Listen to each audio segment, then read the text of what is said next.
Rightio, current job, hi-fi unit in wet oak.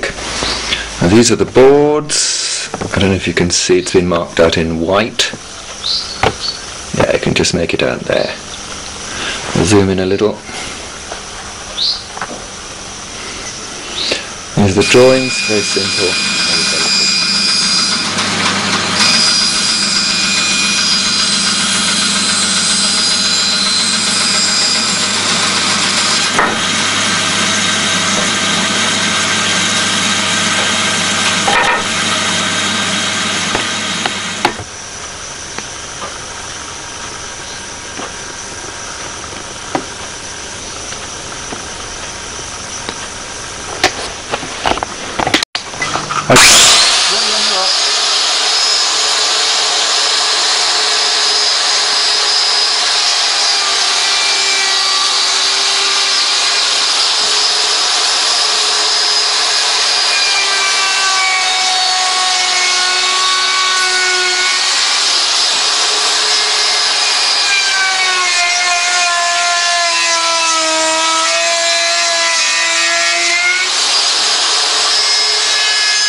So here are the frames as they're supposed to be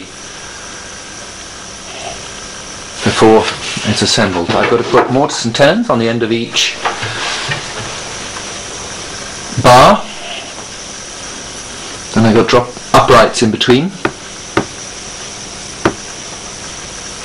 That looks quite interesting. This is wet oak. Right, all remains now is to turn this thing on. Here we go.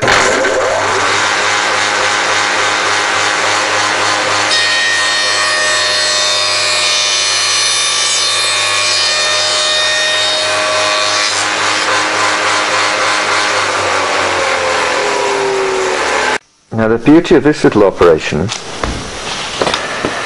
if you look closely you can see the line we've drawn there. It's the line for the tenons, the shoulder of the tenons. All you have to do, provided the jig was machined first, is line it up with the corners of the jig, there and there.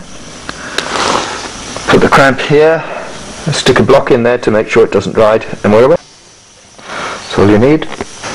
Ideally the cutter block should not be exposed either. Now here's our tail piece.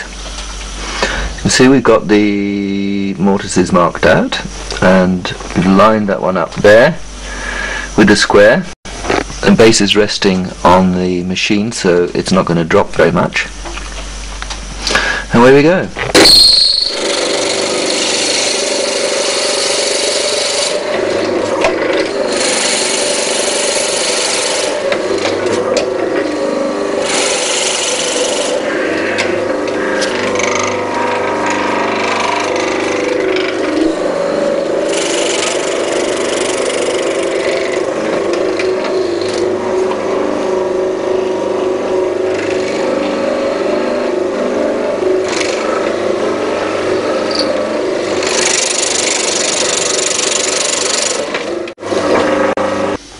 So there's a little bit of breakout, but that's not a problem because it's on the outside edge and that's going to be cut away anyway. So this is the start of the flame work. This is the bones. So we're going to copy that on the front and the sides. These joints will be pegged, eccentric peg, so I should pull in very, very tight. Right, now we've got the front bars in, we've pegged the tops, that is we've turned a peg on them, see in a second. Now what we need to do is have two supports at the back there and two out on the very far ends, but I don't think I'll do that until I've assembled the joints and got the panels in. So there's a turned peg, that is not an inserted peg. The bar itself has been turned with the idea of putting a wedge in when it's dry. Here you can see a peg located in a hole on the top there. This is what we'll do on the NTM. We'll use the peg to draw the joint together. On the middle one, that's going to be a bit more interesting because we'll already have a peg in there, so Probably will have a halving joint over a peg joint. Oh, and a killer, that one. Now, making these is an entirely different concept from conventional furniture. I'm not looking for exactitude. You're looking for a means of making this fit. That's really essentially it. A little bit of aesthetics, mostly making it fit. So here I've scribed a line in. I'm going to zoom in a bit. Just see the line I've scribed. That's approximately 6 millimeters off the edge, 7 millimeters. And all I have to do is trace along those lines, the outline there. Add 7 millimeters on each end.